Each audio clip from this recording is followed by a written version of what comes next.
D'abord, merci, Monsieur le Président, de la qualité de ces débats, parce que vous acceptez que nous allions loin, parfois plus loin que ce qui est nécessaire, mais bon, voilà. Et je pense qu'on a vraiment des débats intéressants, et vous respectez une forme de liberté que je pense qu'on peut tous considérer comme sympathique.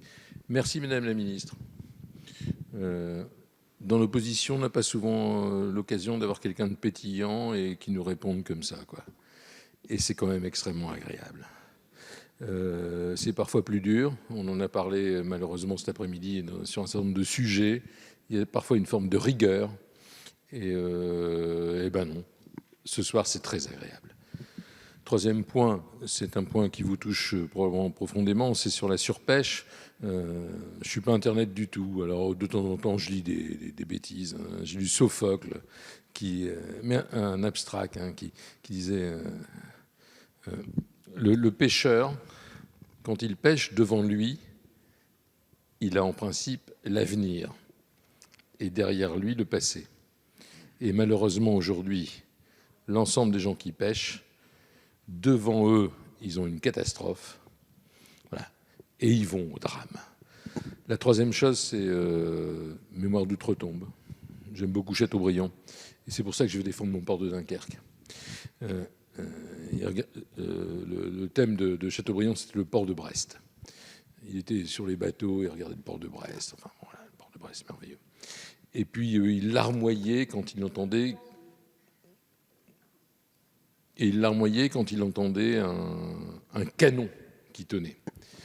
Je pense qu'aujourd'hui, il faut vraiment se battre pour un port qui est extraordinaire. C'est le dernier port de France qui a du foncier disponible. C'est le dernier port de France qui est capable d'avoir des tirants d'eau impossibles. Nous ne sommes pas concurrencières du Havre. Par contre, nous sommes en guerre contre Anvers et Rotterdam.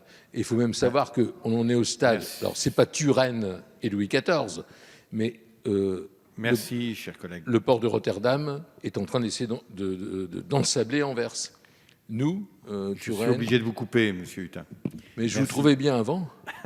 Vous me trouverez voilà. Merci, Monsieur le Président. Merci d'avoir... Surtout que Madame la Ministre va, elle, respecter scrupuleusement les merci d'avoir accepté mes 36 secondes. Monsieur le Président, je vais essayer, mais aujourd'hui, j'ai du mal. Mais cela dit, Monsieur le Président, je vais faire tout mon possible et je vous dois beaucoup de respect, donc je vais m'y attacher. Mesdames et Messieurs les députés, Monsieur le député Hutin. Alors, je ne peux pas parler de Dunkerque aussi bien que ce que vous venez de le faire, voire des ports même en général. Moi, j'ai grandi à l'intérieur des terres. Je vous promets que je vais respecter mon temps de parole. Mais en revanche, une chose est sûre, c'est que j'appartiens à un gouvernement qui a pleinement conscience de tous les enjeux. On ne le dit peut-être pas aussi bien que vous, mais on a pleinement conscience de tous les enjeux que vous venez d'évoquer, en particulier celui de la compétitivité de nos ports. C'est ce qui fait aussi la richesse de la France. Et c'est pour cette raison-là que nous voulons être à la hauteur de cette concurrence absolument terrible qui se joue en ce moment entre les ports européens, fiscales, économiques, mais aussi normatives.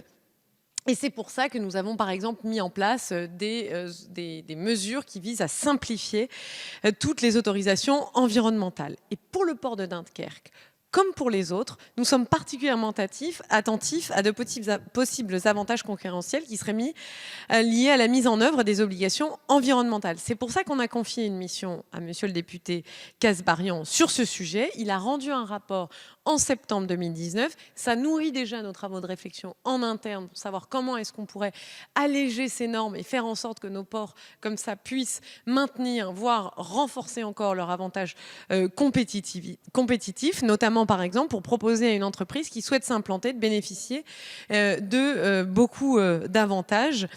Pour vous donner un exemple concret, une entreprise, elle n'aura besoin d'actualiser les études que sur ce qui sera nécessaire si son projet diffère de celui qui est anticipé par le port, si elle souhaite s'implanter localement. Bref, c'était simplement pour vous donner un ou deux exemples, mais sachez que nous sommes particulièrement mobilisés sur cette question-là et que vous pourrez en discuter avec votre collègue, le député Kasbarian, et que nous tenons à votre disposition pour vous expliquer toutes les mesures sur lesquelles nous sommes en train de travailler. Merci, monsieur le député.